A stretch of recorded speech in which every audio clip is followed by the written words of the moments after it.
What is going on, everybody? Hey, Monty here with another episode, another edition of Hey Chill, It's Just a Podcast. We are back here with another week, man, and it's not the typical day we do the show, but you know, some days we just can't do it on Mondays. I got an event going on Monday, so I'm going to be somewhere else, so we decided to do it today, and it worked for all of us here, and we have a very special guest in the building today. I've actually been very excited for this one for a few weeks, because I met him back at this has been a couple months now, right? Yeah. What was it, in September? Maybe? Yes, No. September. Early September, maybe? It was a month ago. Just saying. Was it? A few weeks, not months. It was a minute. Yeah, I've met him. Just saying. But anyway, and we met through the camp, and man, I was so interested in what they had going on, and I felt like we have a really important person in the room, is how I felt, you know, when we were all discussing. So let me introduce, man, my new friend here, Jay.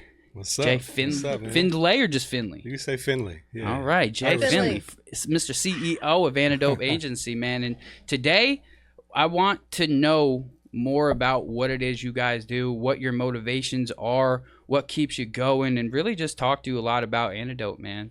Yeah. You know, first of all, I appreciate you taking the time to come and talk to us. For sure. Always. I know you're a busy Thanks for guy. I having see me. you on the move. Yeah, man. We're busy. We've I been see busy. you on the move a lot, brother. Like I've been following your page, and I'm like, dang, they're here, they are there, they are every freaking where. Like, yeah. man. So let's get a broad introduce yourself. For first, sure. You know? Yeah, man. Thanks for the intro. Thanks for having me. Absolutely. You know, but yeah, Jay Findlay, CEO, Antidote Agency, entertainment company. I was an artist for many years. Been in this, you could say, music business for close to 20 years, man. Wow. I know I look young. No, I'm just playing. You do, man. But no, just, you know, being around music, being an artist for many years, having a lot of, you know, connections with different people. Started the agency about 1.5 years ago. And the goal of the agency is to provide opportunities for artists. Yeah. Really the gist of it. Yeah.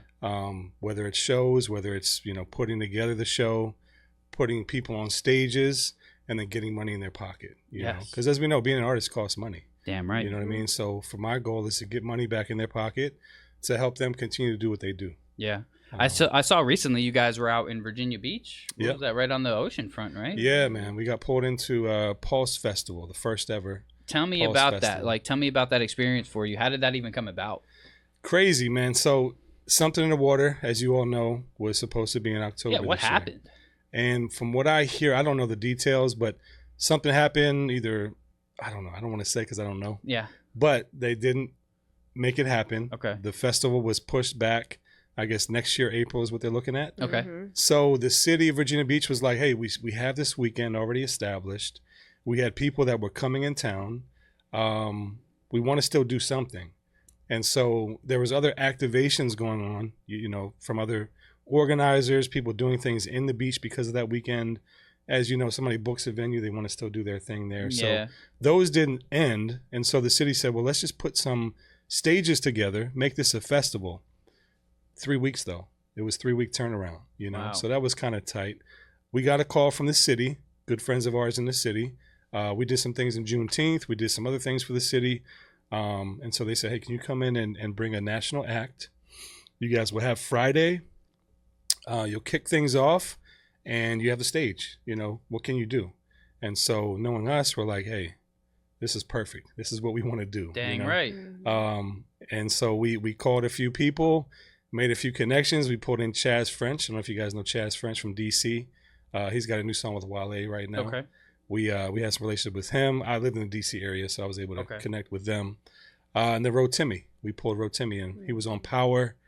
He's also an R&B / Afrobeat artist. You know What's that Rotimi. song? Yes, I do. What's that song? He's got a few. Yeah. Yes, sir. Dude is fire. Yes, Yeah, I yeah. like his music. So I like we his wanted music a something lot. different. You know, like we wanted to bring in, because we do a lot with hip hop, R&B. You know, we do other genres, but that's kind of the main genre we work with, or genres we work with. Yeah. And so we wanted to do something different. We wanted a female artist as well, but it just was too quick of a turnaround. So within 3 weeks, if we had 3 weeks till the date, so we're like, okay, who can we get? We started calling around different people. I won't say one artist, but we reached out to one. They were like, yeah, for your budget, we can do one song. I'm like, Nah, man, that's not going to work. Song. Exactly. So it was really tough just trying to negotiate, find the right artist. But Rotimi was on top of our list, and we just made it happen. That's awesome. He just did an amazing job. He connected with the fans. He brought some people on stage with him. Just really, really dope guy, man. And then since he's just got on Vlad just recently, just came out. Yeah. He's got a new album on the way. And his single dropped the day before our show. So it was like perfect timing. Perfect timing. You know what I mean? For us, for him. Yeah. So yeah, man, that was a blessing. And then to bring the indie artists from the town, from Virginia Beach. That's the important part, man. That was the biggest thing, man. That's what we want to do. So. And that's what I respect and I appreciate is giving the platform to the artists who I feel like really deserve it. It's the independent artists, because there's a lot out here who are fire, who are dope, who make good music, who do make the moves, who do what they have to do, and they don't get the recognition from VA, and I don't blame them a lot of the times, because it's a tough market out here. It's a tough catch to really like connect with fans unless you're already on, Yeah, for sure. Like, if you leave and come back, it's easy. Everybody's just going to hop on the train, but trying to really build from here is difficult. But I feel like a lot of it is because there hasn't been enough opportunity for the artist. So to see agencies like you guys coming together to be able to give these opportunities to these people, because you guys got to realize this is directly on the ocean front. These guys are at like they're in some like venues that are getting a lot of traction, or outdoor venues that like in Virginia Beach, right on the ocean front, you got thousands of people walking by, regardless if they come and really sit and watch the show or not, they're going to be hearing the music, For sure. So it's a really dope platform and opportunity for these artists, So tell me about your vetting process for finding these artists. Like, no, I mean, that's the fun part for me, like to be able to hear new music. You guys were playing stuff when I walked in, to be able to hear that, just hearing an artist, and their passion, it does something to me. You know what I mean? And for me, I always had this ear that's like, I can easily within 5 seconds, I know, okay, this is the one or no. And it's not like a negative thing. It's not like I'm dissing somebody. It's just, to me, I know this one's going to go. And every time that I trust my ear to do that, bro, songs go crazy. Whether it's a well-known artist or whether it's the indie artist. And so trusting my ear is important, you know what I mean? But I feel like that's been over years of just being around the music and knowing, what to listen for. So I just go through that process. Right now, we're still kind of the new guys in the area. You know what I mean? Like, I've been doing this for years, but like establishing the agency, kind of putting our footprint here. So, once people start hearing about us, they reach out and I say, hey, just send me your music. That's the first thing. I'm asking for a lot when I say that. I'm not just saying, hey, send me your music. I want to see where is their music at. Are they going to email it to me? Are they going to say, hey, go to YouTube, here's a video? That kind of shows where they are as an artist, because for me, I have to decide, if we do have a budget, how much can I pay you? Right? And in order to do that, I got to look and see if you have invested in yourself. Say you have 4 projects out, full-blown albums, you're going to get a certain price. If you got one single, I see that you really haven't invested in yourself. So that's kind of my measuring, you know what I mean? So there's a lot of things that I look for, that we look for in my team. But man, just hearing that music, like I said, and when those songs stick out, it's like, man, I can envision them on certain stages. And then now I'm like, okay, how can we get them on that stage? Or how can we get them involved with this event or that event, or do their own event? All these different ideas start coming to me. And when that happens, then we just, connect, we talk, we kind of hear about their vision, what are they trying to do?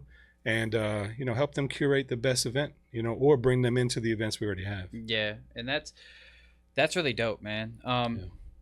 Man, it's cool to see that. It's cool to see somebody finally out here really trying to give the opportunities to the right people. For me personally, for me to even like really deal with you on more of a serious level, that all of that matters. How you contact me with your music matters, because I've had a lot of artists who want to work with me more as far as like me producing them and doing stuff like that. But I'm the same way. It's like, I got to know that you're really serious about the work, because if I'm going to invest my time into you, my time is the most valuable thing in my life. So the money is one thing. I don't mind doing stuff if I'm not going to immediately get paid for it. But if I know nothing's going to come of it, then I'm not going to do it. But if know for a fact, you're we're gonna be able to do something with this, I'm totally down for it. You know what I mean?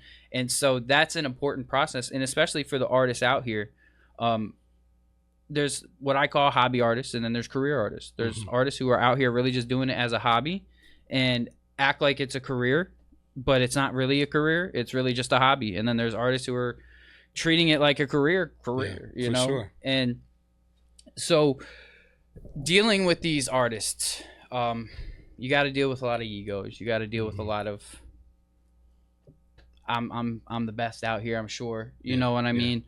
How are you with dealing with these Virginia artists specifically? Like, how is that experience for you? Yeah, I mean, I haven't run into like many, I would say too many issues with that, because we already have that vetting process. So we're going to get to know who they are before we even start working with them.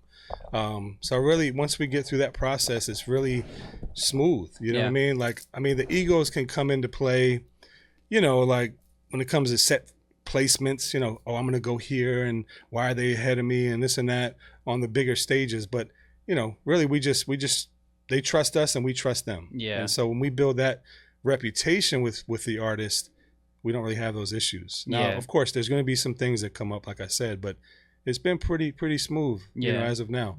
Not a lot of issues with the artist because we're on the same page. We both want the same goal. We want them to shine. They want to shine. And so we provide that opportunity. And so are you guys more or less focused on independent artists, or do you work with labels as well? We do. So more recently been doing more of the national act booking. We actually have one. I won't be able to tell you yet, but we have a big one coming in January. Okay. The goal with that is, though, to bring the indie artists with us, and they open for those artists. That's awesome. And so it's always going to be the independent artist in mind. Yeah. And so whenever we do bring a national act, it's because we have the resources to do that, and then we want to get these indies in front of that. You know what I mean? So I guess the answer would be independent artists is our main focus. And that's important. Yep, for sure. That's really 1,000%. Because they're the ones who really, you know, they're the ones working for the opportunities. Yep. And everybody deserves a chance. Everybody deserves an opportunity to see if they're really about that life. Because, you know, if you get an opportunity to hit a big show and a big stage and you have a lot of people, that's really your opportunity to see if you are really with it or not. Like to see if you're really built for this or not, you know? Exactly. I know when I was young in the game, man, I was with a group called Crush Game, and we had opened up, they had brought Famous Dex out to Blue Williams Sports Complex. This is when Famous Dex was just blowing up, you know what I mean? And they had a whole bunch of artists who were up and coming open for him. We were one of the artists who were able to open for him, and let me tell you, we bombed that show so bad. We performed a song we had just wrote and recorded the day before. Wow. And we tried to perform it, and it was terrible. It came out terrible. The whole start of the show started great. We had the whole crowd jumping, this, that, and the other. Once we went to that song, went terribly. And we realized we were not as ready as we thought we were. You know what I mean? But it's always good to get that humbling experience, to be able to really get up there in front of a big crowd of people. Because, you know, a lot of shows and promotions and stuff like that, it's just artists in the building, and they have small venues and stuff. And you know, the venue doesn't always matter. It's more or less the event that's being thrown to me. You know what I mean? And if it's a promoter who's just focused on bringing the artist into the building to get their money for their performance, and then the artists get to leave and they don't really get anything from it besides maybe networking with others, I don't really see it being worth it for too long, you know? But if it's an opportunity that you're really able to get in front of people and perform and do something that matters, you know, it's a different experience, you know? So the artists who are on these shows, you know, are they getting paid, or do they gotta pay? So for our shows, I can't wait, because in about a month we're going to have a graphic we're going to put out that says, here's what we paid the artist this year. The number's going to be pretty high, because everybody that we worked with, I want to say this year, probably 90% got paid for sure. That's awesome. If not almost closer to 100%. Because that's the part, like I said, that's our goal. Yeah. You know, artists have to pay for everything. They're not the bank. That's why people go to the labels, right? Because the label is, some say they're the bank, right? You go to the label, they're going to have the money, and you kind of just want to get that money to get your music out there. You know, we don't want to be the label. We want to be able to allow artists to be independent. So that's why we have the agency. But that's the goal, man, to get them money, you know, because if they don't have the money in their pocket, how can they still do what they do? You know, a lot of the artists that we know, super talented, man. And they're working at stores or they're working locally. And, you know, I hit them up like, yo, I got this show on Saturday. Oh, man, I got to check my schedule. I'm like, it shouldn't be like that. You know what I mean? Like these artists that are at a different level with their talent, they shouldn't have to be doing these side jobs. You know? They should be able to do it full time. Now, there's a lot there. I'm saying a lot there, of course. But our goal for sure, pay the artists. You know? We got to get a shirt that says that, man. Pay the artist. Pay the artist. Brand it. Yes. Brand it. Exactly. Stamp. And it is important. But I also feel like some of the artists, they're not ready for that, though. And for sure. But you also said about your vetting process, and that's where you're ensuring that the artists that you're dealing with are ready for that type of thing. Because, I mean, do you want to really deal with a lot of artists who can't really bring any value to the show? You know, as far as like, can they sell tickets? Like, do these type of things matter to you? Can they sell tickets, or you know? That's huge. I mean, because if an artist can show that they've sold tickets, they have fans that are coming to pay money to see them. Like we know in the music business, doing shows is where you're going to make most of your money. Mm-hmm. We got national acts calling us like, yo, can you get me some money? I need to do a show, because they depend on that. And these artists that we're talking about, they've been established. You know, they look like they're doing great. But you never know where people are at. You know what I mean? And I think for these artists that are independent, to show that they have people buying tickets to see them is data they can present back when they go to these deals. Because the goal is not just do a show here or there, but to get to the point where you're full-time doing this. In order to be sustaining as a business, as an artist, you have to show that data. Yeah. And if you're not doing that, you're just doing music, which is cool. You know, you can do that. But if you want to make this a career, that's super important. Yeah. And for us, we want to see that, because, of course, that's how we can do a great show. We can put on a great production, and we want artists to sell tickets because of that reason, but also because of the business. You know, you gotta have some skin in the game, because as a show producer or a promoter, whatever you want to call it, the risk is on us, right? Like we get the venue, we put the money up, we do all of that. And if you just want to perform and not worry about selling tickets, then you're putting all that risk on me. And do I really want to go in business with you if you don't want to at least sell 20 or 30 tickets, you know, to get people to come see you?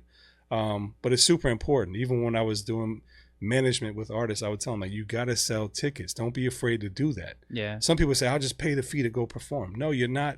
You're not doing the work. Yeah, you're not putting the effort in at this point, right? Exactly. Because I mean, are you trying to pay the fee on every show, or are you trying to get paid? Like these are the little things we gotta look at. Like, because if you're just willing to pay the fee instead of putting in the work to sell the tickets, especially if you're selling tickets to a show with a bigger artist on the show, like say like for Rotimi, right? Rotimi, right? So say for that show, you're one of the opening artists on that show. You have that name to be like, yo, I'm on this show. You're not just selling yourself at this point. Now you're selling the show, and you're on the show, which is going to make you look like an even bigger artist because your name's on the ticket. Exactly. You know what I'm saying? And so it makes it easier, these type of opportunities. Now, for the showcase level stuff where it's not really a bigger act, a bigger act in the show, I can get where it can be a little more strugglesome to sell the tickets consistently. Now to start, I can see people are excited, oh yeah, I get to see you perform for the first time. Right. And after that, it's like, unless you're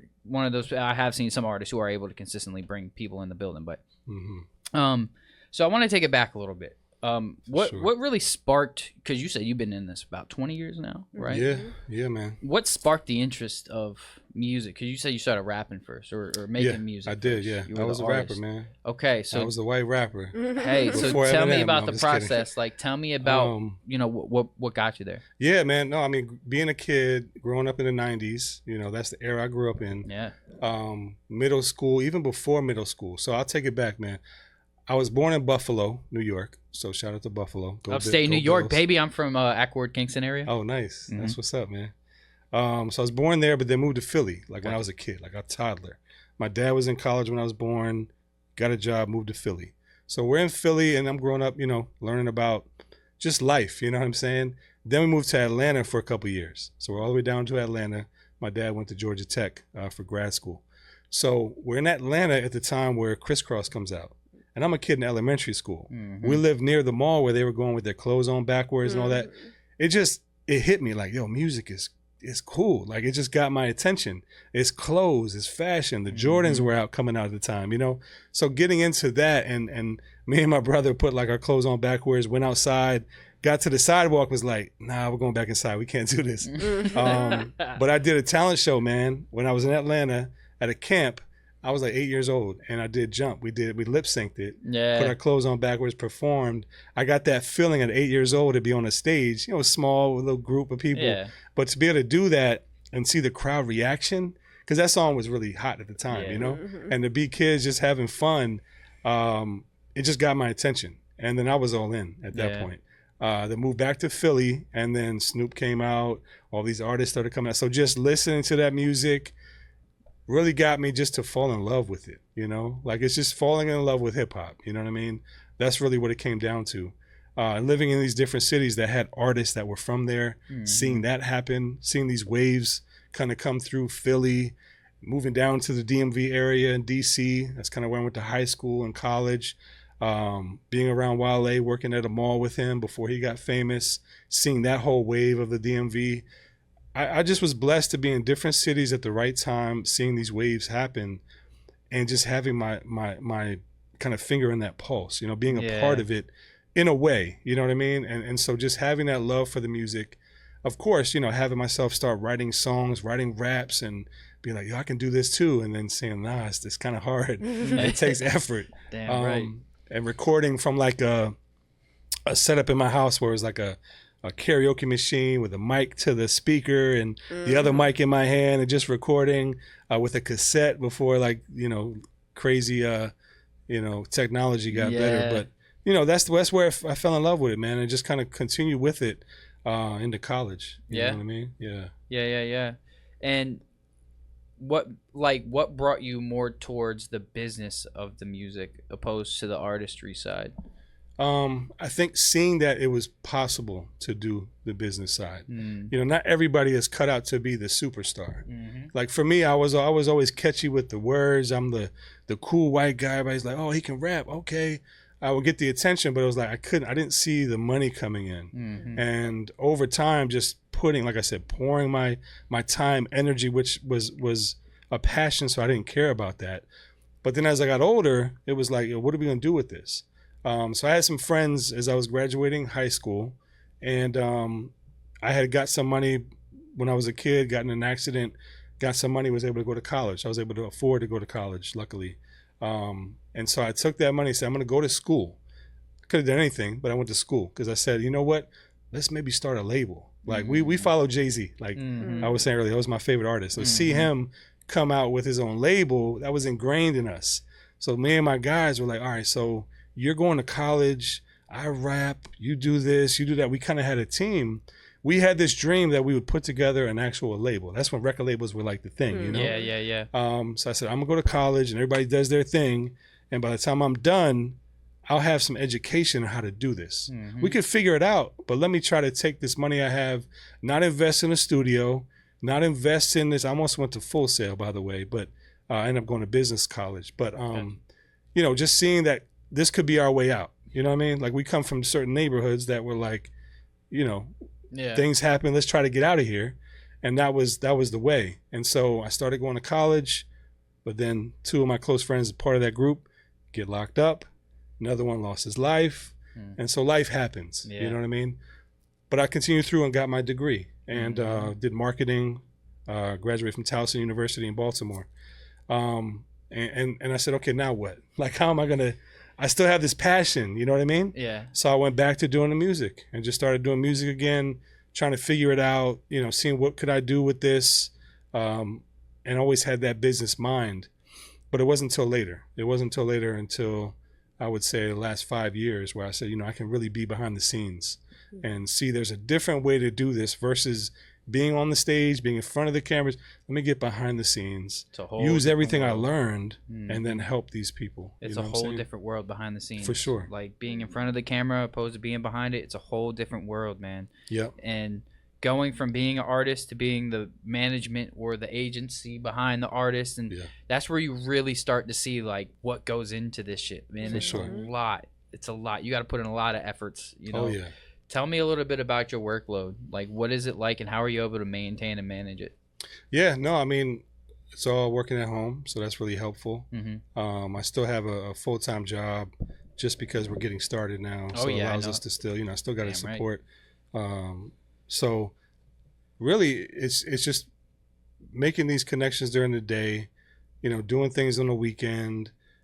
I don't feel like it's work, you know what I mean? Because it's a passion. Yeah. So I don't feel like I'm doing extra time or what have you. It's just a passion. So if I'm jumping on a call, later in the day or later at night, it doesn't really bother me. I really haven't thought about that, but I do see that I'm always working now. You know what I mean? Like I always got something going on because we're trying to find what's next. Yeah. We're figuring out what happened just now. How do we, get better? And so me and my team get together every Tuesday. We have a place to meet. We sit down. We talk through things. We envision the future. We talk about current things we're working on. And like I said, any recaps from the previous or just in the past. But like I said, man, I don't feel like work. I feel like I'm doing the thing that I love best, and I really found a niche.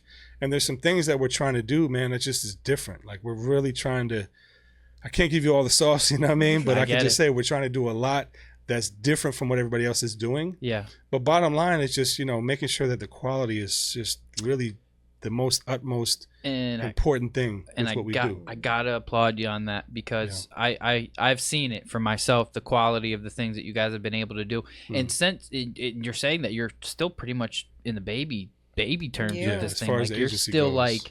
Still brand new, and you're doing a hell of a lot of other things that a lot of people ain't. You know what I'm saying? And as far as like a lot of the promotions and creatives or collectives, and groups and labels around here, I see them doing things here and there, but they've also been doing this thing for a long time.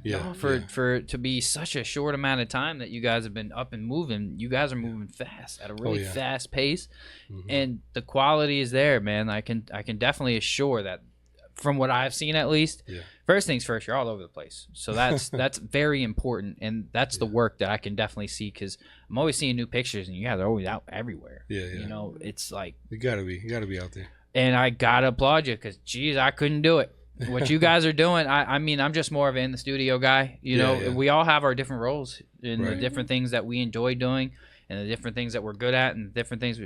When it comes to what you guys do, I gotta give you all the props and applaud because going out to all these different events, I'd be worn out. Just being in the studio is a lot. Sometimes I enjoy it and I love it, but man, I'm a stick in my lane over here, I'll tell you. I enjoy doing the studio stuff, man. I got to tell you, like, because we were able to be lucky enough to go to a session like last week, and I really felt like I took control of the whole thing, and I feel like I did. I was pretty, you pretty much set the tone. Yeah, for the whole session. It felt really good doing that. Right. So like how you said, you kind of really felt that vibe from where you enjoy it. This doing that last week, really, I was like, wow. This is really what I enjoy is this stuff, the behind the scenes, the songwriting, the production, the pre-production, post-production, mix and master, and beat making, all that is what I really enjoy, and everybody has different lanes, so you have teammates, you have partners that you do this with. How did that connection build, and how were you guys able to come together and connect and create this whole organization? It's good, man. I appreciate you asking that because my guys, man, without them, like, I do a lot because I'm the visionary, I'm the one that's like, man, this is what we're going to do. But my guys, man, they really back me up. And we got Devin Artis from Newport News. My guy is local. He went to NSU. I feel like I know that name. I know him too. Did he singer? No, he's not a singer. Was he a personal trainer at one point? No. Devin Artis. I know the name. I definitely 100% know that name. Okay. 100% know that name. Yeah, so he was a banking, kind of in banking and NSU graduate. So he's been around, so you might know him. But yeah, so I started the agency.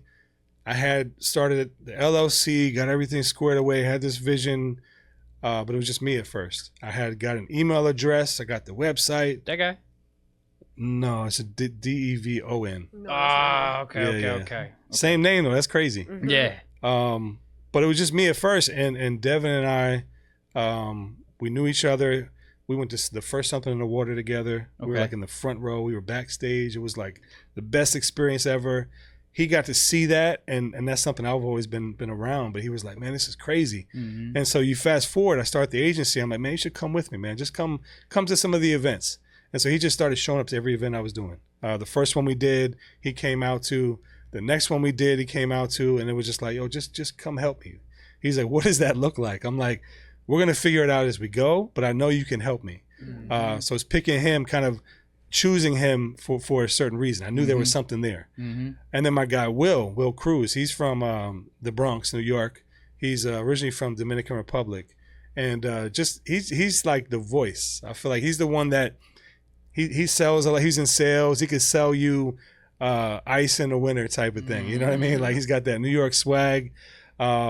And so I knew him. We all go to the same church, by the way. So we had that connection already. And he came to, it was a festival end of the year from Frequency. You guys know Frequency, Virginia, Scotty and them. I feel like I've heard of Frequency before. Yeah, 100%. they're like a collective. They work with artists. They have a festival.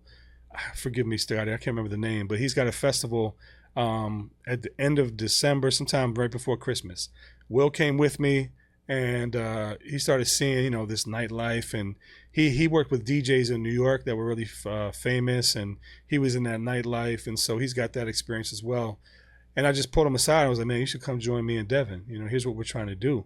And he sat down, thought about it, and was like, yeah, man, let me help you out, And so since then, end of last year, it'll be a year now coming up this end of December, the three of us has just been working together. And since then, that's when you see things go up. So it's important to have that team, It is. And I wasn't sure what the team was going to look like. I didn't know they were sitting right next to me. Like we hang out a lot. Yeah. I didn't know that until I just started thinking like, no, like they can help and do this and he can do that. And then we just started talking about it and it just went up from there. Yeah, it's super important to have team efforts, man. And I sure. mean, we have a team here, and we're young.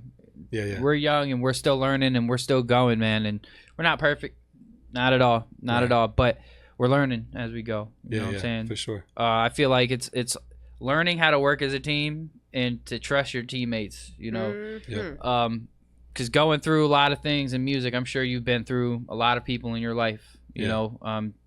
As far as music partners or business partners or whatever. Yeah. I feel like we all have, traumas can screw you up for the future, sometimes, and you got to kind of learn how to get over that. Yes. It's kind of learning how to, like, this person isn't that person or this situation isn't that situation, and it's building and having that team effort is super important for anything that you're doing. I don't think anything can be built by itself. No, it can't. And even me, like they always look at me like, "Oh, they call me face. You're the face of Antidote." I'm like, "No, man. Like, don't let me be the face." In a joking way, you know what I'm saying? I know it. But it's more like we have to work together.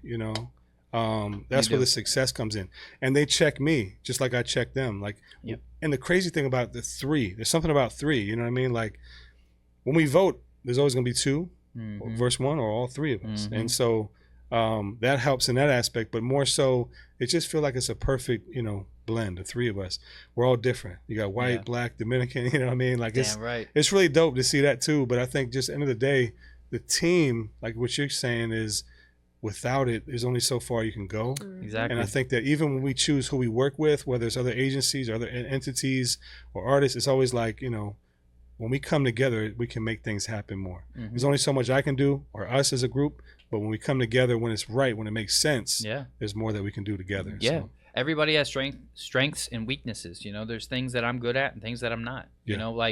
I'm good at creative shit, but selling stuff, I'm a terrible salesman. I'm gonna be honest with you, I'm terrible at it because I'm always like, I want you to save money and I want to make sure we're all satisfied with the price and all that. No, like cutthroat businessmen, I'm gonna charge you this, and this is what you're paying. You're not paying, we're not dealing with it. Which I can be like that, but I'm more or less like I want to give affordable pricing and stuff like that. And I'm a terrible salesman though, But having somebody around who's better at that type of stuff is super beneficial because I can make a great product. I'm just bad at selling it. You know what I mean? Yeah. And so having all those different elements of different people who can add different values to whatever it is that you're doing is super important to build. Like, there's always this narrative that's created amongst the music community of I gotta do it by myself. I gotta grind on my own. And no, you don't. That's true. You know what I mean? Facts. That's not life. So if life isn't that way, why would anybody feel like a career is supposed to be? They that say way? it takes a village, you know. They say it takes a village, and that that's counts it. for Look at everybody that's everything. successful in this business. Thank They're not you. by themselves. You know, There's no way you could do it by yourself. and that's any business. That's anything in life. Yeah. Me personally, I'd much rather be with people than be alone. Yeah. You know what I mean? That's it. Just generally speaking. And it's you know funny what I because mean? even those that think that they'd much rather be alone and be around people, once they start having to actually live life, then it goes, wait, I need support. Yeah. Don't get me wrong. There's times where I love my personal time. Yeah. But not all the time. You know, when it comes to business, shoot, I don't even like to work by myself anymore. A lot of the times, you know, it's boring at this point. You know, so Yeah. I feel like you get the best work, best anything when it's a collective. Yeah. You can't really, I mean, I feel like one person can probably come up with something dope, can create something amazing, but once other people touch it, it becomes even better. You know what I'm saying? Like that, like a dope song that now has a remix with this person, that person, that person. Right. Now that song is even better. What is it? Touch It. Yeah. Busta Rhymes. That immediately brings me to there. Everybody was they was riding to Touch It. But then he brought all of these different artists and it made it 10 times better. It's like, man, if only everybody was okay with the idea of we do this together. Yeah. Well, I think a lot of the times too, it's like a lot of artists, especially around here, are pretty much doing it by themselves, you know, and a lot of people don't have the teamwork experience because they go into it just pretty much on their own. Maybe they just have themselves, a couple of their homeboys, and an engineer, and that's pretty much all they got.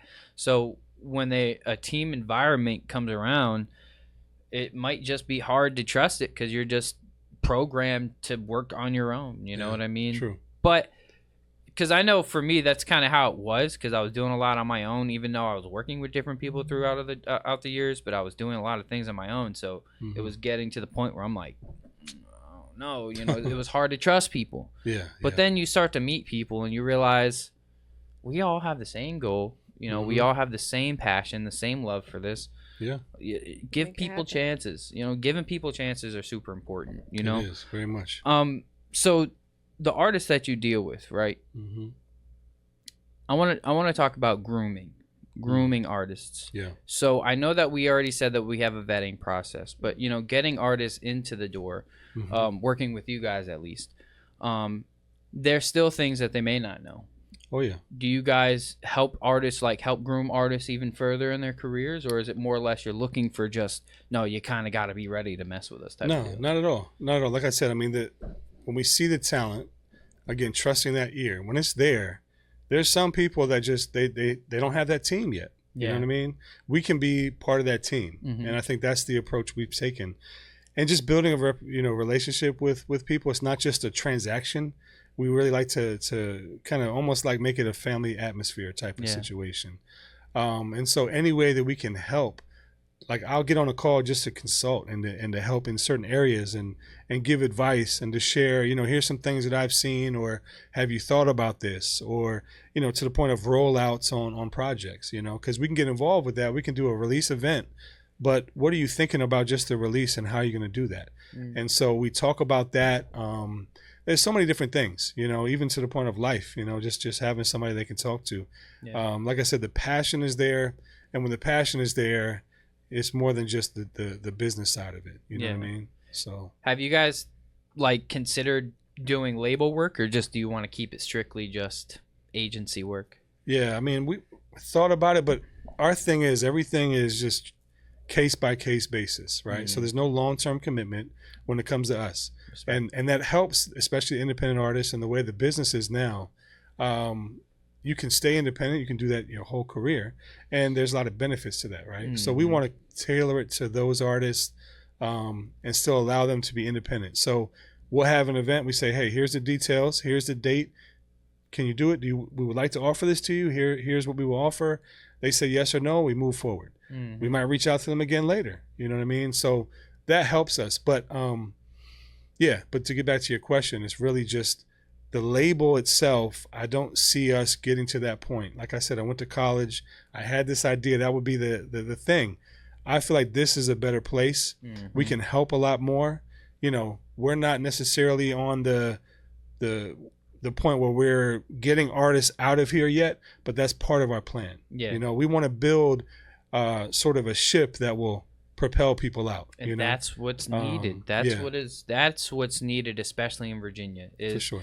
a system that is helping artists build a foundation for themselves to help bring them to the next level. Like, we do have a lot of collectives, we do have a lot of labels around here, we got a lot of people who are doing things, but they're not necessarily building the bridge. They're just creating opportunities, you know, one and done opportunities for artists. You know, they'll bring in an artist, oh, you can open for this artist. A lot of times you gotta pay them, like the artist gotta pay to be on the show type of thing. And then, you know, they get the artist in front of the people way before the show even opens, but way before the people are even really there. You know, because I've seen firsthand artists of mine who got an open opportunity, and when they went on, there was like nobody there yet, right? And they had to pay $600. So I'm like, yeah, I felt bad because I'm like, dang, this wasn't even worth it, you know. But it's important for the artist to understand too, like, depending on who you're dealing with, you never know what you're gonna get. But I'm happy to see that there's an agency out here who wants to help the artist get to the next level. For sure. You know, because that's what Virginia really needs. Everybody feels like we need a big name to come here to really elevate. I don't think that's what we need. No. This is what I think we need, is a committed committed team of people who are interested in seeing the artist progress, not just take from them, who wants to see them progress. Because what we also have to understand is the furthest the artist goes, the more they can make you. Like, you know what I mean? If you're putting an artist on from the jump, and now you're able to help them continue to build, and now you're just their agency, become pretty much their booking agency. You know what I mean? And now you're really getting paid. When it comes, go ahead. No, go when ahead. it comes to your vetting process, what would be like the top 5 things that you said you would look for in an artist? Yeah, no, it's a great question. Yeah. The first thing is, you know, quality of music, right? We talked about before the show started, you know, mixing, mastering, you know, the quality of their song. Is it ready to be put out there? Or is this just something you're listening to and working on? You know, that's something that we look for. And then it's, have they performed? You know, we don't want to put them on the stage and it's their first time. That may happen here and there. Depends on the event. Most of the events, we want somebody that already has some experience, because we want the people coming to see these shows come back, right? We don't want them to come and say, oh man, that was kind of corny, it was kind of whack. So we want to make sure that they can perform, they have some experience performing. And then it comes down to, you know, their work ethic. You know, that's important to us as well.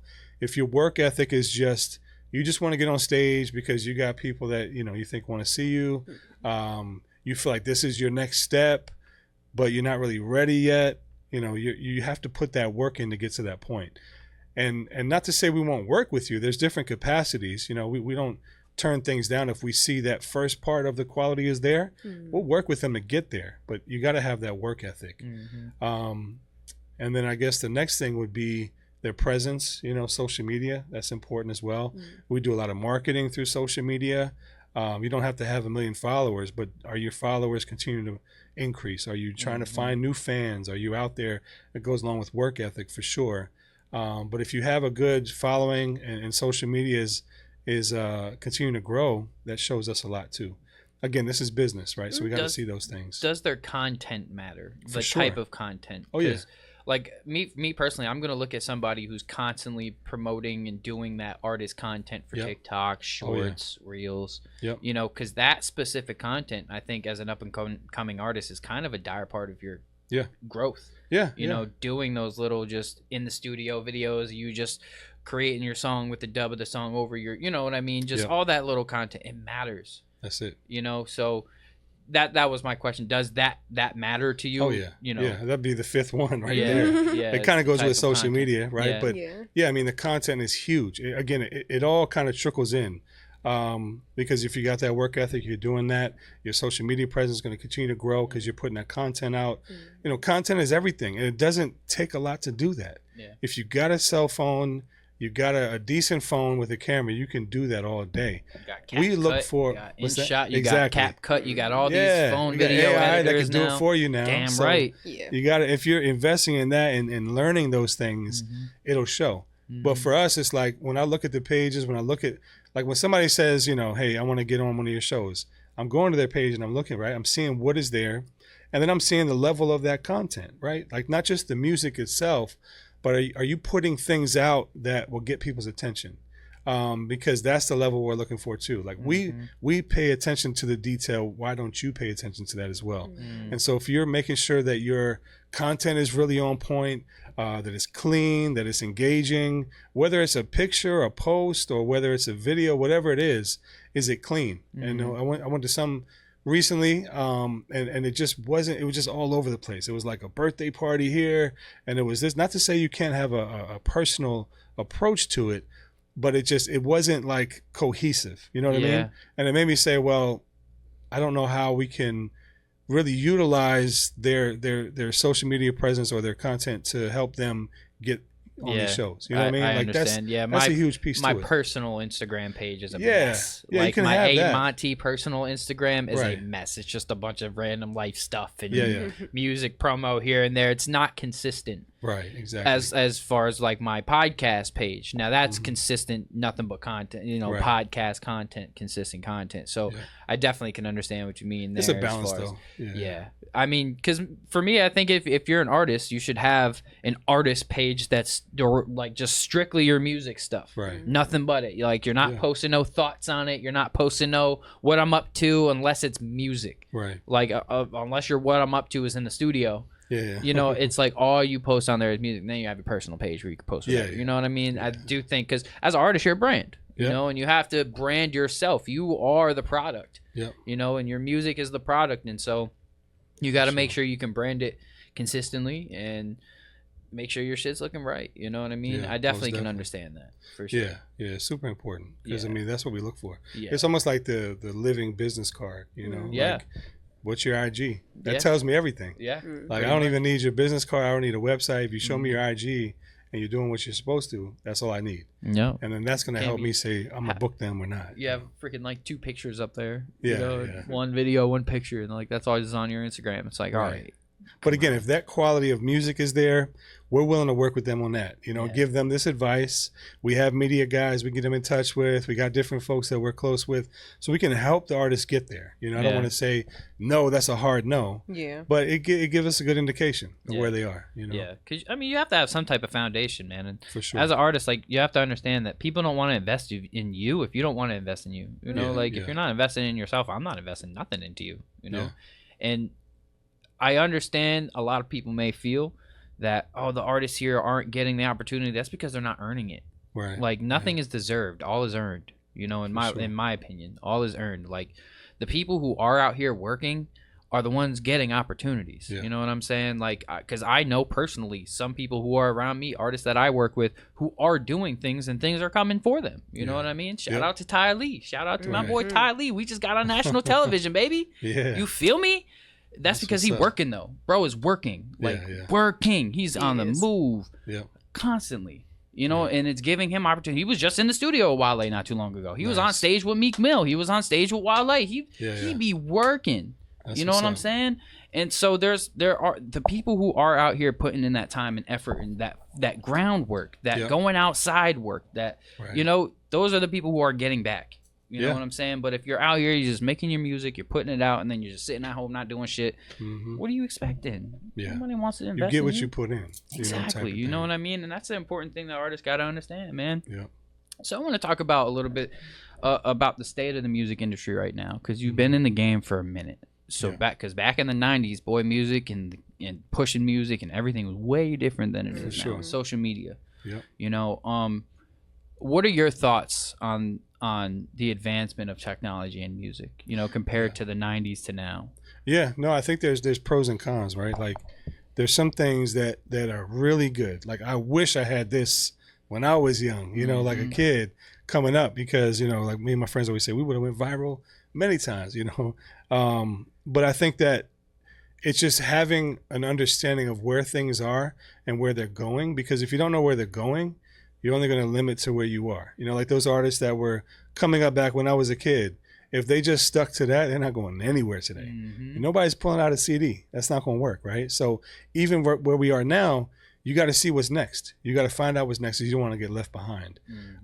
So I think it's important to do that. But I think where we are now, there's more freedom for artists. You know, like you can really, if you put that work in, like you just said, and you really put that time in and you're using these resources and you have the talent, sky's the limit, like for real. And it's not like you got to wait for that label to get the attention of a label, or you got to wait for somebody to say yes.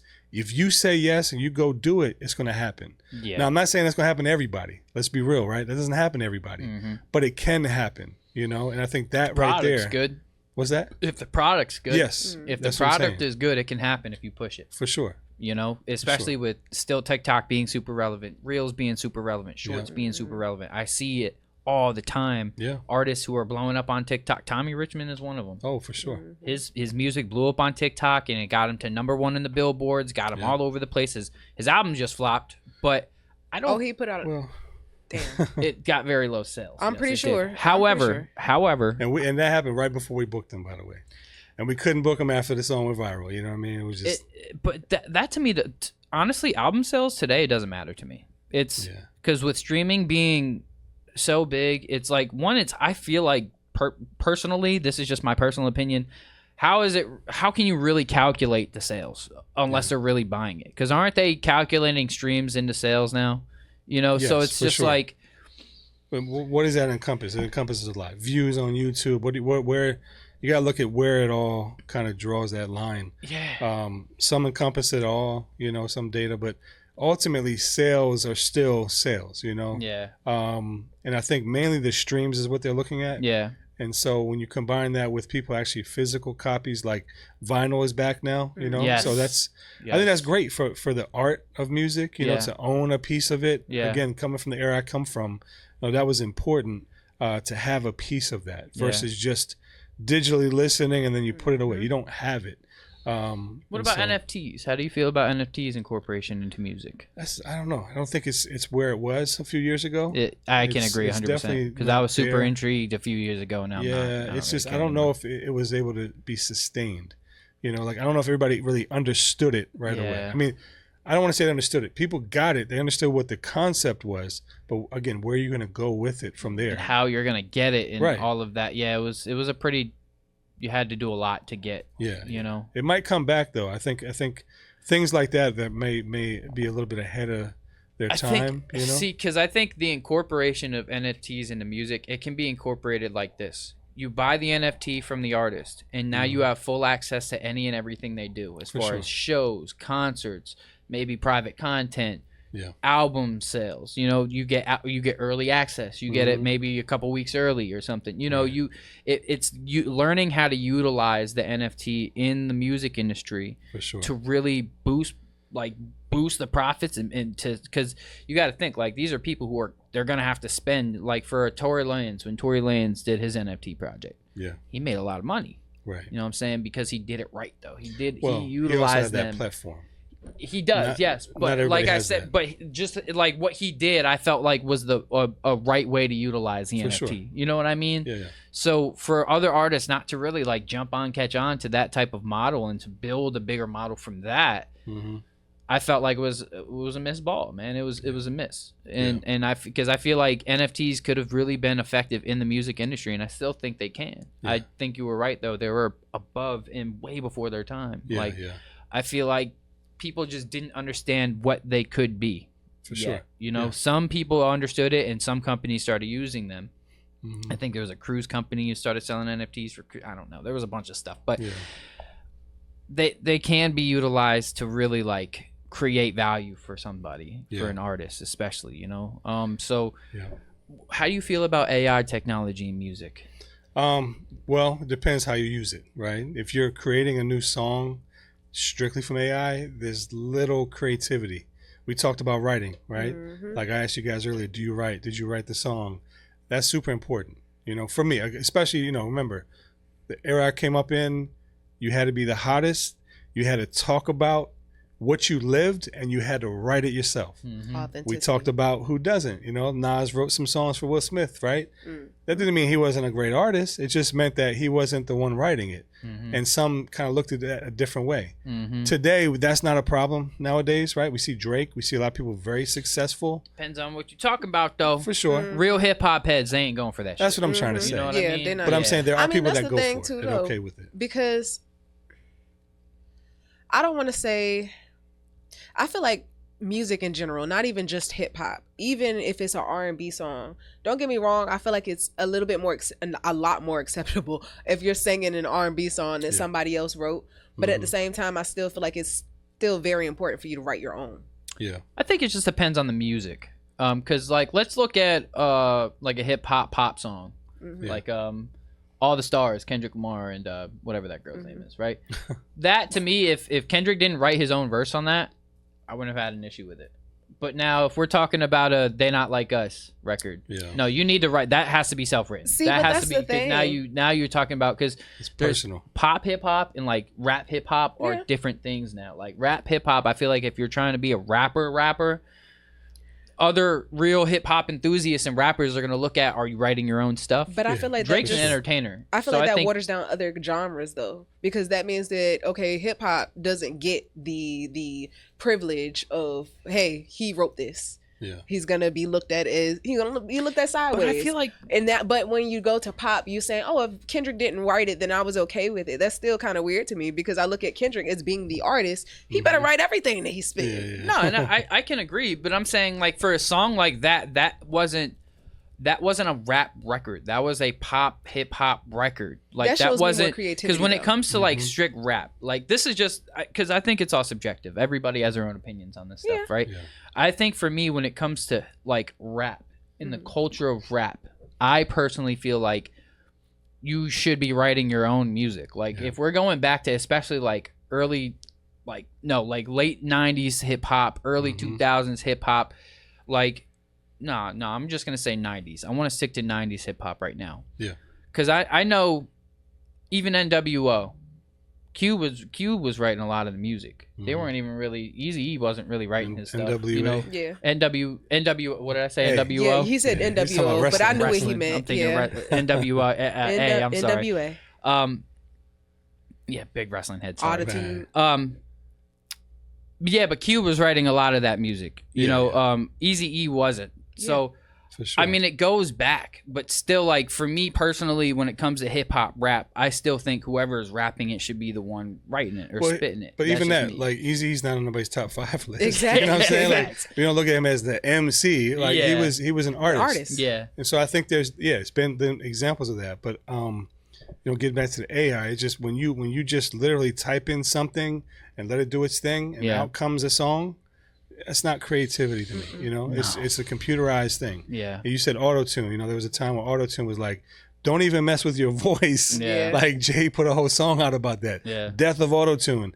He didn't really kill it, but he kind of put his point out there. And I think, you get to that crossing lines. Like if we're just doing things that are generated and we don't have the intelligence, then we are losing a piece of creativity that we really should be utilizing. And if you're not utilizing that, to me, you're not an artist. Yeah. You're just somebody that anybody can do that. My son could do that. Kindergarten, he can do that. He can type something or say it, and it spits out. Like, that's not really creative. Yeah, and I think that's, we as artists, or, I say we because I'm still an artist. I still curate, you have to keep that. If you don't own that piece of it and you're just putting something out, or you're not owning it and you're not putting that time in, there's no value to it. I'm not going to sell that. I'm not going to buy it. Yeah. But I can't sell that either. Yeah. It's somebody else's. It's not ours. Yeah, it's AI manufactured. Exactly. Yeah. Exactly. Music to me is about feeling. It's about emotion. It's about feeling. Yep. If I'm making music, a lot of the times I like to make music about what I'm going through. Exactly. Or things that I'm dealing with, things that I feel like other people can relate to. Yep. Things that I'm like, life happens for all of us, and we all go through the same things at different times in our lives, So at some point somebody can relate. And so if the music is not relatable, or you can tell that there's no feeling or emotion in the music, right. In a lot of like the AI songs that I've heard, like during the whole diss battle with Drake and Kendrick, there was a lot of AI songs being thrown around, a lot. you know, and you can kind of tell the difference where the AI, they're very smart and very good with the words. I got to give them this. Like, some of the songs I have heard are pretty solid. Drake but should have said that. That's what I'm like, you know, but at the same time, you can kind of tell, like, this is robotic. It's manufactured. And for me, with any music in the industry, if it sounds manufactured and it sounds robotic, I don't really care for it. Like, a lot of, I've said it before, a lot of, like, pop music, a lot of pop, R&B pop music, I feel like sounds manufactured nowadays. And I don't like it. I like more emotional sounding music. People were really like, you can feel them in their music. And I'm not against auto-tune, but I'm not a robotic auto-tune type of person. I don't like to crank that shit all the way up. You know, I like to put it to where it's touching the vocal, not taking it over. You know what I mean? Touching it up, not taking it over. So I definitely can understand the auto-tune part of that. You know? But I mean, but real quick, AI for business purposes, that's a great tool. Absolutely. You know what I'm saying? Like, in the music business, there's ways to use it. Oh, yeah. When we come down to, like, making songs, it's like, come on, man. Like me personally, I use AI to do the clipping for the podcast now. All the video clipping. For sure. That saves me a ton of time. Exactly. Now, it might take the personalization away from the videos that I used to put in, but that's really the only con that I found from it. All the pros are I get a hell of a lot more content out now because I use one website to clip it all for me. I don't have to take 5-6 hours in a day to do all of it now. I take 20 minutes. I set it up. I upload it. It clips it all for me, and it's getting better and better. So for certain things, using AI chatbots to write up contracts. Dang right. What's something that you personally use AI for the most when it comes to the business aspect? So for me, it's like building templates, like you talked about, contracts. Sometimes the language, if I want to see what that language look like, it's usually a starting point for me. Then I go through it, add my pieces, and really make it strong. But it saves tremendous amount of time. Sometimes proposals, same thing, build a template. I was doing a proposal, and I was like, man, I'm gonna have to lock myself in a room for like a weekend and try to knock this out. And then shout out to my guy Willie Will, Antidote. He was like, man, you know, I've been using ChatGPT. Why don't you try that?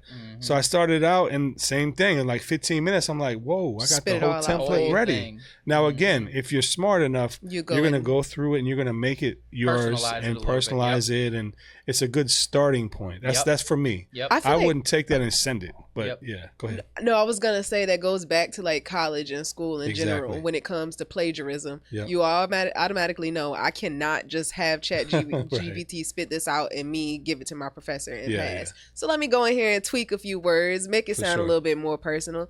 I feel like that maybe school was trying to prep us for that in the first place. Critical thinking, right? You got to be critical thinking. I love using AI for the business side of things. It does make life a lot easier because I know even on because I use Opus Clip. I'm not a gatekeeper. I love to tell people, you know, give them the gems if I can. I use Opus Clip, and they also have a calendar section where you can schedule everything. Nice. So again, I take 30 minutes out of my day, and I'm able to schedule everything. But the only thing that I really have to do with that is go into, because they even do the captions, they do the hashtags, they do everything for you. But if they don't know the name of who's speaking, they're just going to put something like speaker one. Exactly. But that's where you have to go and you have to make some changes. So we use it as a template, but then you're able to just make these changes, personalize it a little bit more. And you can definitely use it to save the day because, especially with, like you were saying, proposals, contracts, all that type of stuff. Heck yeah, ChatGPT is my best friend with that type of stuff. The only time with music now that I'm using AI is if I need, I have some Unison has these AI generators as far as they have a drum. They have the drum monkey, they have the MIDI wizard, and they have the bass dragon. And they're all just like AI generators for drums, MIDIs. Nice. And I was actually just messing with something earlier, and I was using the wizard MIDI wizard. And I created chords because, like, when it comes to creating chords, sometimes I can struggle with them. But if I can get an idea, I can change it, flip it, and all that. So if you're going to use AI in your music, use it to help you create your own. Like use it to just really help guide you through. Guiding you through starting up your song and to give you your ideas and tweak it to make it your own. You know what I mean? And I like using stuff like that because it does help, especially in production. but we still have to make sure that we're putting our feel into it. Yeah, It can't because just all the be computer robotic. doesn't have feelings. Exactly. You know, like when you're doing like working on cars, right? For example, Yeah. if AI can do that, fine. You know, it's mechanics. Yeah. But with us, with creatives and creating things and music and emotion, that can't come out from a computer, right? Exactly. So you said that too, and I think that's the thing we got to continue to own. Yeah. You know, our emotions are real. We can connect with each other, and that's where music comes. Yeah. You know, into that. And I think about times when I'm listening to albums, and you got to put your headphones on for certain albums, right? Like Yeah. Life After Death by Biggie. I don't know if you guys are familiar with that. Yes, I'm sir. just messing with you. Mm-hmm. But Yes, you know, sir. listening to that with headphones on, right? The emotion, the stories, the storytelling, like there's no computer that can do that. Like, No. yeah, it could maybe come out in a certain way. It's not going to touch you the same way. Yeah. I think because they have like the AI lyric generators now. Yeah. They can be helpful with helping coming up with lines. I will Right. say this because they have I don't remember what it's called, Lyric Sync or some crap like that, where it's definitely useful if like because me I get like if you get writer's block, right? Mhm. And Yeah. you get stuck on a line, you're able to type in the line that you got and it'll generate a whole bunch of different lines. Yeah. I think using it to help you is okay. Not to write your whole song though. Yeah. You know what I'm Yeah, saying? for Using sure. AI to help assist you is one thing, but helping you but letting AI make all your stuff is a whole different So you scenario. just reiterated the same Yeah. statement Sorry, it'd be 5 like different times. that. My bad. No, bad. he's got it. He's showing you the emotion. Definitely. Yeah, man. You know?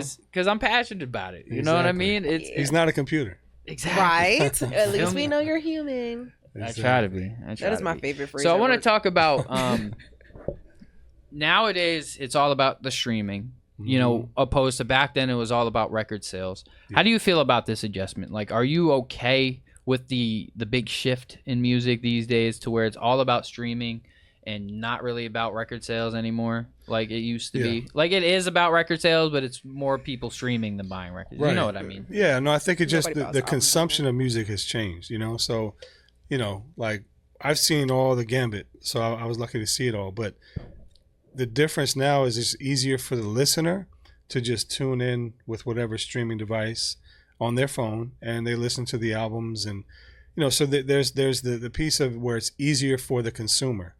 The downside is there's not really a real investment, you know, like. Again, when I was a kid, I was physically going to the store, picking it up. I had to go out of my day, go get it. I had no car. I was a kid, you know what I mean? I had to find a way to get there. I had to find money to get, you know, to be able to even buy it, you know what I mean? And so it was a real investment. And that's why we talk about the emotion. Like there's an emotional attachment to some of these records because I had to go find the money, go to the store and get it. So that's not there anymore. But I don't think people aren't as passionate about the music anymore. I think that's always going to be there. It's just how can we get those passionate fans what they want and how do we get it to them? If it's just streaming, okay. But when we're seeing, like I said, the record, the vinyls being sold, like if you guys know Griselda out of Buffalo, Yeah. you got Conway the Machine, Benny the Butcher, West Side Gun. Like I feel like they really got that vinyl thing really going because they put real artwork behind it. You know, they have their meet and greets and people bring those vinyls and they want them autographed. Yeah. You know, that type of thing. Nobody's going to play that vinyl though. They're just going to put it They up just wanna store and they it. want to hang They it just up wanna or hang put it it up, and yeah. say, yeah, I got it. But that's a piece that I think is important. You know, you're buying something, you're investing in it. How many people The even have vinyl something to machines play are a vinyl actually with? making a I bit know, of exactly. vinyl machines are making a bit of a comeback though. They I are, mean, I know yeah. because a few years ago, my brother actually, Yeah.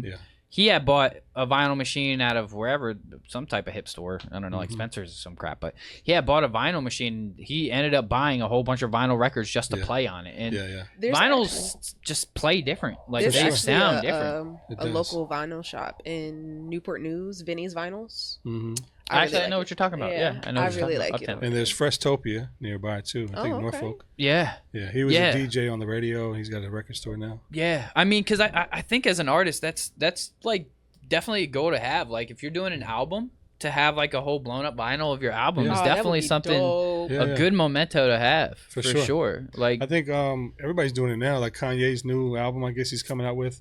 He's got a vinyl for sale. Then the merch, you know. But for me, it's like the feeling, the real feeling. Again, we're going back to what we do is the shows. Yeah. You know? Like that's where you get that feeling. When you're there in person, you know, if an artist is doing their job on the stage, they're connecting with the crowd, you're going to leave like, oh, whatever they put out, I'm going to support it. Yeah. And there's different ways to support artists. And I think when people are into music and they're really associated with it or attached or whatever you want to call it, then they're going to, you know, go all about it. And whether it's merchandise, whether it's the shows, whatever it may be, they're going to support that artist. And I think that has to continue. We got to find new ways to do that as the business changes and shifts in different ways. But as long as that's there, the artist is going to continue to do great or thrive, you know, in the way they should. What about the consolidation of record labels these days? Do you feel like that's going to be, is that scary to you, seeing how they're all starting to kind of crumble down and fall into one? I think that's just the nature of where the business is, you know, like we're seeing that with retail stores, right? Because you got Amazon and Rite Aids are done, you know, all these different stores are shutting down.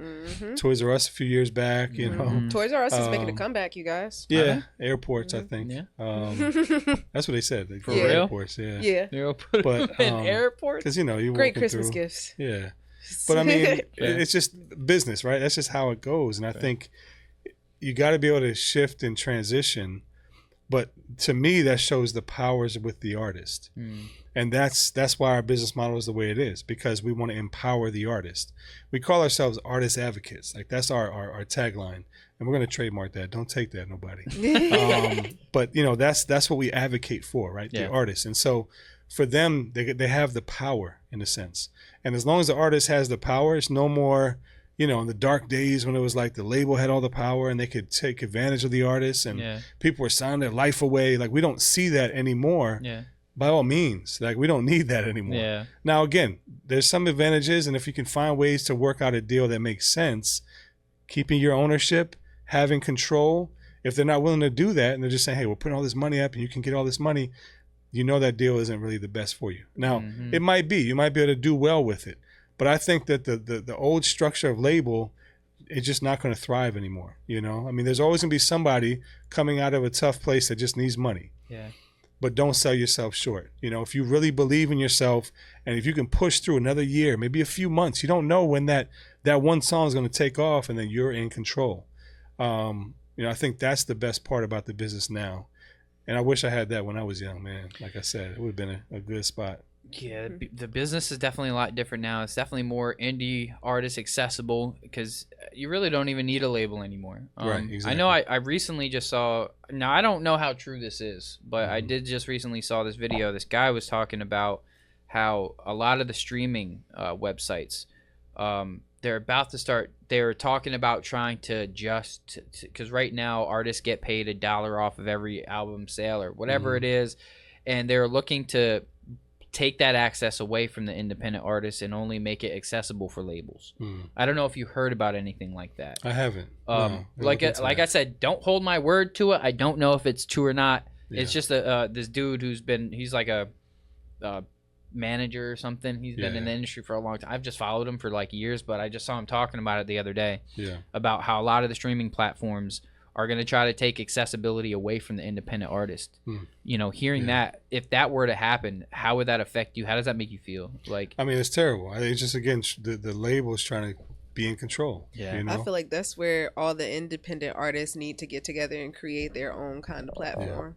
Honestly, an independent platform. Because if we think about it, all of these bigger streaming services, of course, are going to go with the bigger labels that are going to pay them the bigger bucks.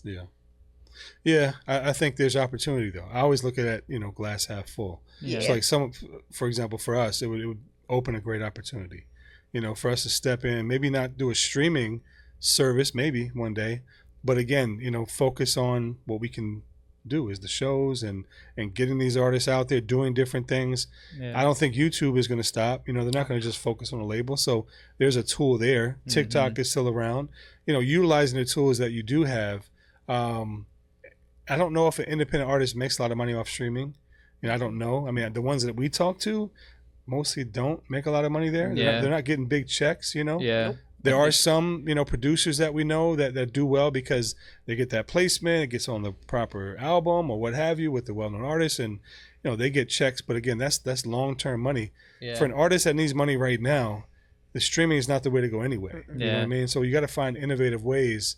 And so for us, we just find new ways to get artists an opportunity to make that money and to be able to continue to do what they do, man, like I said. Yeah. I mean, a big part of it is the willingness, you know, as the artist to be able to go out, because street team is still a real thing. For sure. It's still a very important part of any aspect of any artist's career, is having that street presence, not street presence in a negative way, street presence as far as you put yourself out there, you're selling products, you're on the streets, I mean, we don't do the CDs anymore. I really don't think so. No. But there's other things that we can do, you know. There's I was talking about this a while ago, is just doing like digital albums, you know, like you have the album, because you can make a website, right? Yeah, and you can have your album on that website, strictly only that website, and you can be, you know, you have a scan code, and you just, you know, you scan this, it'll take you to the website, and then you can purchase the album right there. Yeah, it's just simple stuff like that. Innovative, you know. Yeah, there's a lot of different things that we can do, and it's just the willingness to do it, you know. Because you do a lot, man. You're all over the place. How are you able to maintain and just continue to go? Yeah. You know? No, I mean, like I said, the passion drives me. But, man, for real, to be honest, is family, you know, close friends, my guys, my team. Yeah. You know, I think, you know, God, just having that faith, you know what I'm saying, knowing that he's there, that helps me a lot. But, yeah, definitely just the passion, man. Like, again, I don't feel like it's work, man. That's what I was telling my cousin the other day. I was just sharing with him. He was like, man, I see what you're doing out there, and you're doing all these shows and all this stuff. And I said, yeah, man, I love it. That's like, it doesn't feel like work. And he's like, yeah, that's why you're doing what you love, and that's what you should be doing. Exactly. And it just was the reminder, because you hear that, you know what I mean? But when you're in that situation and you finally are there where you're the one feeling that and doing that, it's like, oh, this does make sense. Yeah. You know, like it doesn't drain me. Like I don't feel drained at the end of the day. Hopefully I'm not getting lack of sleep, but I mean, I'm going to bed late, waking up early, you know, and I'm feeling fine. Same. Story of my life, dude. Exactly. I go to sleep at like 2 a.m, wake up at 6. But that's where the health comes in. You know, you got to stay mentally and physically. Yeah. You know, like for me, going back to the gym, you know, that's something I've been doing a lot lately. Yeah. You know, changing my diet, eating habits, because, you know, working late, getting up early, you got to have a good regiment. Without that, you know, you're just going to deteriorate over time. So there's that, plus, you know, the mental aspect where it's just, you know, getting the right people around you, having people you can talk to, be able to share what's going on, and have those conversations when you need to, you know what I mean? So, yeah. You said mental health, man. Mental health is a very, very important thing. To me personally, maintaining a solid mental state. Yeah, because this man is off his rockers. No, I can't be. I mean, she'll tell you I can't be. You know, I can overstress myself. You know, and I can overthink, and I can just like really stress myself out for absolutely no reason. Yeah. When it comes to my business and this, and she'll tell you, this is my baby. Yeah. This whole podcast and everything that I do with all this, the whole station, all this is just my baby. You know, so when it comes to it, I can overstress myself. You know, and that's where mental health is just strong. It's got to be strong. You got to be able to do things to maintain just peace within yourself, you know what I mean? And that's super important. So, and I'm sure having your family behind you, you know, is definitely a good motivational factor to keep going. Oh, yeah. You know what I mean? Yeah, most definitely. I want to talk about the future, because we're getting close to the end here. I want to talk about the future of Antidote Agency. Yeah. Where do you want to take it? Where do you want to take the company? Yeah, no, I mean, it's crazy. You kind of reminded me, we're still in infancy, you know? So it's just crazy to be able to do what we've been able to do. But yeah, man, like we definitely have a lot of plans. Like I said, top of the year, we got a big concert we're bringing here in Virginia Beach, and I'll be able to announce that pretty soon, probably just around Thanksgiving. So bringing some well-known artists here, as well as getting these independent artists an opportunity, like I said, but in a different way. You know, we're trying to think outside the box. And so I'm not going to, like I said, I don't want to give all the details. I don't want to somebody steal it, you know what I mean? Yeah. I'm not saying you guys, but just, you know, different ways to help these artists. At the end of the day, you know, we got to find where's the money at, right? Get these artists in front of it. We talked about mental health. I think morale, that's what we're trying to push. Yes. Artists help with morale. Yes. And fill in the blank where that can go. And so that's where we're trying to take it. That was part of the initial idea, but we knew that's going to take a little bit more time. Yeah. So we're kind of proving the concept of we know what it takes to put on a show, and then we're going to take these shows in different places, in different doors that I don't think anybody else has been able to do. Yeah. Also, we want to do things for artists like NIL deal type of things, you know, like when artists are at a certain point, we're talking to one recently, they're going to get a brand deal with a well-known beverage company, you know, wow. and things like that they're doing for the athletes. But let's be real, the athletes, yes, there's certain things that they can do. Entertainers, it's like the ceiling is crazy. An athlete, they're kind of in a box, right? Yeah. There's sort of they can do but so much, and that's what they do. Now, an artist, you open so many doors, and so we're trying to get our artists and the artists we work with in the near future opportunities where they can have long-term deals with brands that make sense, whether it's on a small scale, starting local with local brands. Yeah. But again, bringing it back to getting money in their pockets so they can continue to do what they do. Yeah. And so those are the things that we're working on along with these shows. We're going to continue to do shows, of course. But those are the big things that we're excited about right now. Yeah, man, and it sounds like you guys are doing it, and I have full faith and full belief that you will too. No, really. For sure. I appreciate it, Definitely following. I'm watching. Yes, What's appreciate some it. advice that you can give to other people in the industry? Firstly, the artists. What is some advice you can give to the artists? Yeah, no, I would say, you know, first off, continue to hone in on your craft. You know, like we talked a lot about it here. Watch this whole show. No, I'm just kidding. But no, for real. Like, I think there's a lot there that we touched on. But honing in on your craft is where it all starts. You know, like you can only go so far with the talent you have. But if you focus and you work hard at that talent, you can get better. Like, it doesn't mean you can only go that far. Yeah. Now, if you're a singer, there's only so much your voice can do. But still, getting better and continue to get better, that's regardless. That's across the board, right? Yeah. No matter what you do. Yeah. But as an artist, you got to get better. Also, being willing to shift in different directions. You know, almost being able to go different places and not just stick to what you know. Being adjustable. Being adaptable. That's what I was trying to think of, that word. Being adaptable is really going to help. Yeah. You know, because you're able to adjust whether the business changes, whether the landscape changes, or whether new opportunities come your way. You're ready to adapt and get into that environment as well, and not just sticking to what you know. Yeah. You know, like you said, you stick to the studio, which is great. That's a great thing.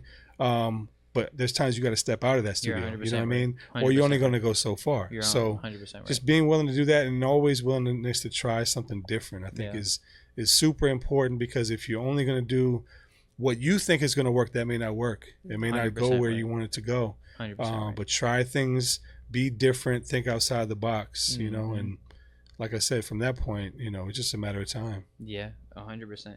Yeah, I know for me, stepping out for me is now, like, I got a mobile setup for the podcast station. Nice. And now I'm starting to bring it out because I want to bring it, you know, I want to start getting it out there outside. more, you know, just going to events, setting up on the side somewhere and just doing interviews right there and then with whoever wants to come over, you know, and that to me was a big step, doing that. And I've been enjoying doing it. I'm doing one Monday. You know, I'm going to go to the roller rink, and they got something going on for the community over there, and I'm going to bring the station out. You know, doing that type of stuff is definitely a lot of fun, you know, and it's getting out, because you're 100% right. And I agree with you 100%. Me being stuck in the studio isn't good at all. Not for me. If I want to grow, you know, it only can get me but so far, and it's now getting out, you know, for sure. Because, you gotta move, man. You gotta move and groove, because that's it. Use it or lose it. Use it or lose it. And now, what's advice that you can give to the business minded, to the ones who are on the business side, managers, maybe agency people like you and ours? You know, what's some advice you can give to them? Yeah, no, I think just stepping outside the box, like I said, but taking that leap of faith. You know, like when you have an idea, like for this was an idea I sat on for almost a year, and just like, how do we do it? Then you just got to do it. You can't just sit on the idea. It's like a song. You can't just sit on that song. Try it out. See if it works. And so for business, the same thing. Like, you got to step out and just try it out. Whatever business that may be. But especially the creative industry. You know, like we need more people doing this type of thing. We need more people that have this mindset that you guys have, that we strive to have and to continue to get better at. But, you know, having that mindset that we're always willing to help. and we're always trying to put people in the right position to succeed. Yeah. And put on dope events, not just some mediocre, you know what I mean? So, but you know, any business, you got to have that step out and just get out there and do it. Yeah. To me, it's been a roller coaster, to be honest. There's times where we feel like, man, we're doing so great. And then you get right down here like, man, what's up? What's next? Like, there's nothing happening next. We gotta figure it out. But as a business owner, you know that you're gonna have those moments and just continue to stay. The common ground is knowing that you got a horizon you're going after. You know, you're not going for the up and downs. You're not stopping when you hit the bottom. You got to get back up and keep going because you're going that way. You know what I'm saying? So you got to have that mindset too. Damn right, because it's gonna be like an upward slope, but it's gonna go up and down. But as long as it keeps going upward, you're making progression, because obstacles are just gonna happen. And life hits. For sure. Life hits everybody, man. Yeah. But I know for me, this business, personally, the music, the entertainment, it's a lifestyle. Oh yeah. It's like it's all or nothing. Yeah. If you're not gonna put everything into it, you're not gonna get anywhere with it. You know what I mean? A life without obstacles, it's like it's no room for boring. Growth. There's no room for growth. It's like how are you growing? What are you learning if there's no obstacles? What about a roller coaster that just goes straight? That's not a roller coaster. It don't got no loop de loops. Don't got no man. We don't get, It's a thrill. Yeah. No, really. And that's it. And that's the beauty of it, man. It's not even about the destination. It's just about the journey. Yeah, like a lot of the times, it's about the journey. You know, it's. And if you don't struggle, you're never gonna know how to live life for real. You know, it's like everything in life. And shoot, that's a fear I always have. Like is like not knowing enough about life because I haven't struggled enough. Yeah. You know, and I don't feel like you necessarily have to go through the worst struggles in life, but you gotta struggle somehow. You can learn from other people's struggles. For sure. Yeah. But I also feel like you're never going to fully know unless you struggle yourself sometimes. It depends on what it is. It's challenges. Yeah. You know, it's certain life things. Not going to the bottom, but just having some struggle. Right. You know? Yeah. I mean, being the youngest of 4 brothers, you know, I watched all of them do some stupid things and learn what not to do. But some things I kind of had to learn for myself, you know. For sure. So, but no, I appreciate you coming up here, man. I really appreciate you taking some time to come and talk with us. You know, I've been super excited about this. Yeah, man. I appreciate excited to have you guys. And I hope we can have another one with your partners to come on, man, and come and talk with us, because you guys are doing great work, man. Yeah, like, thank you, man. It's very impressive. It's very fun to watch because you guys are growing quick, quick, and you're doing a lot of things that a lot of other promotions and stuff out here are striving to do, and you guys are doing it fast. I can only see in about 5 years y'all gonna be the big dogs. Yeah, hopefully, man. I feel it for sure. No, I know it. You're gonna be right there with us, man. Both of y'all. I mean, y'all already got the name, honestly. Antidote Agency. We're trying to be the antidote to the industry, man. No, you know what I mean? That's what we're trying to do. Bridging the gap, man, and helping artists really get the opportunities that they earn. You know, and for sure. I love to see it, man. Shout out all your social media real quick. Yeah. No, I appreciate it, man. At Antidote_Agency. That's the company page. My personal one is Antidote Music. That's music with a Q at the end. And so, you can check us out there, man. We got a lot going on. Definitely stay tapped in because there's some dope things coming up. Like I said, maybe we'll come back and recap all that, later. Right. But yeah, definitely follow us and hit us up. If you got some things you're working on, if you're an artist out there, if this touched you, if we can help you, we're here for that. So definitely reach out to us as well. Y'all better be prepared and ready, though. Don't be coming out here with some bull crap. He ain't trying to hear all that. Yeah. And be prepared for criticism. Man. For sure. Yeah. We didn't even mention that. We gave you the foundation of what to do, the formula. And don't be afraid to hear a no, because it might not be a no forever. It might just be a for now no. It's a no for now. It's a improve a little bit more and then come back. You know what I mean? Yeah, I got to work on it. I got to say something like that. I don't want to just ghost people. You know what I'm saying? I gotta have something to follow up and say, you know what? Maybe not now. But come back. And it's. Because for me, it's like it's explaining like this is what we're looking for and this is where we feel like you got to be in order to be at this level. Because I just don't think you're ready yet. Yeah, that's it. Doesn't mean that you're not going to get there. It just means that at this moment you're not ready. You know what I mean? For sure. That's how it be, though, guys. And this has been another week, another beautiful conversation, man. I've been super excited about the last few weeks of shows, man. We've had some amazing people up here, and I love the conversations that's been had, man, and gems, a lot of them, man. So until next week, this is A Chill It's Just a Podcast. It's your boy A Monty.